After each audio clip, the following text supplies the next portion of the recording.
Hello guys, welcome back sa akin channel. For today's video ay ituturo ko sa inyo kung paano tugtugin ang kantang Say You Won't Let Go by James Arthur. Pero bago tayo magsimula, kung hindi ka pa nakakapag-subscribe sa akin channel, please subscribe at paklik mo na rin yung notification bell para lagi kang updated kapag meron akong bagong upload. Simulan na natin. So ang kantang to ay sobrang dali lang dahil meron lang tayo ditong 4 na chords na tatandaan. Ito ay pang buong kanta na, okay? So bago tayo magsimula ay gagamit pala tayo ng kapo. Ilalagay natin siya sa 3rd fret. So ang mga chords na gagamitin natin para sa buong kanta ay G, next ay D, next ay E minor, and last ay C. So para sa ating strumming pattern, dalawa ang ituturo ko. Yung una ay madali at yung pangalawa naman ay medyo advanced, okay? So magsimula tayo sa pinakamadali. So ipaparinig ko muna sa inyo yung kanyang strumming para may ideya kayo. 1, 2, 3, go!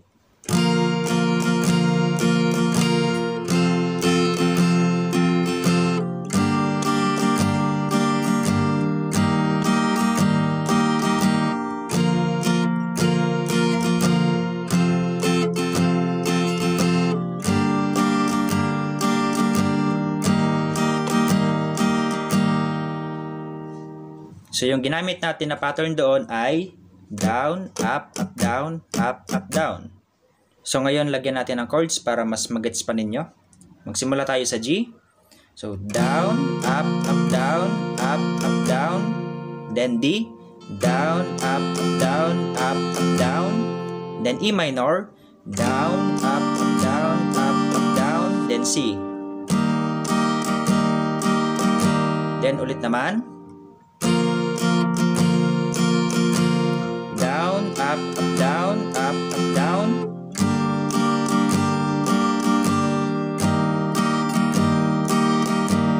Ulitin pa natin.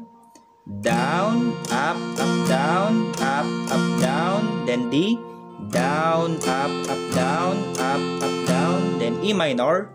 Down, up, up, down, up, up, down. Then C. Down, up, up, down, up, up, down. So kapag nakuha nyo na yung strumming pattern na yan, ay kayang-kaya nyo nang tugtugin yung kanta. Okay? So punta na tayo sa pangalawang strumming pattern. So i-play ko muna ng naka-normal speed yung pangalawang strumming pattern natin. Okay? Para may ideya kayo. So 1, 2, 3, go!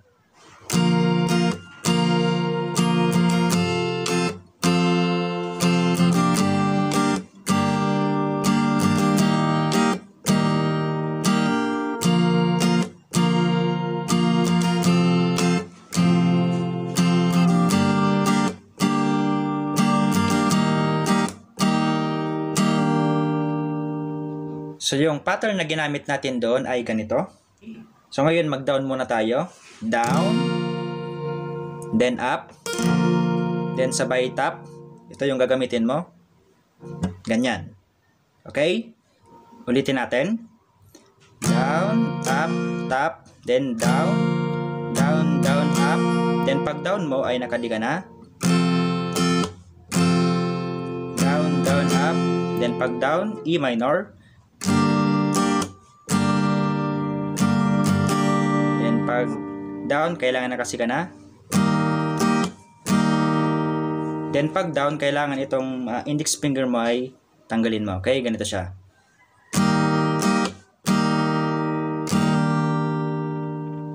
Ulitin natin. Down. So, ganun siya. Okay? Ulitin pa natin. Down, then up. Tap, then isang bagsak.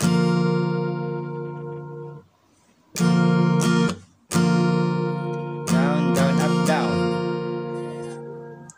Down, up, tap, then down. Down, down, up. Then pag down, di ka na. Down. Nakuha ba? Ulitin pa natin.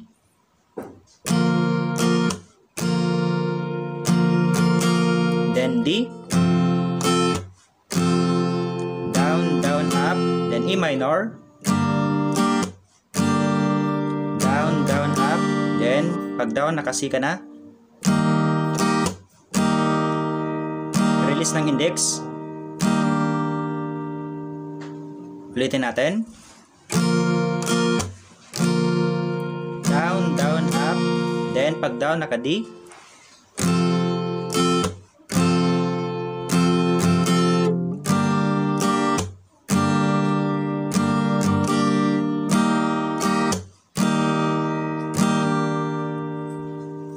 So, ganun yung pangalawang strumming pattern natin, okay? So, medyo challenging at medyo nakakalito. Pero, practicein nyo lang, okay? Para makuha ninyo. So, kapag nakuha mo na yan, ay kayang-kaya mo nang tugtugin yung kanta, okay? So, kahit hindi ko nalagyan ng lyrics yan, ay same pa rin yung flow ng strumming pattern at ng chords, okay? So, ganun lang tugtugin ang kantang Say You Won't Let Go. Kaya kung nagustuhan mo, please like and share this video. Maraming salamat po sa panonood and enjoy!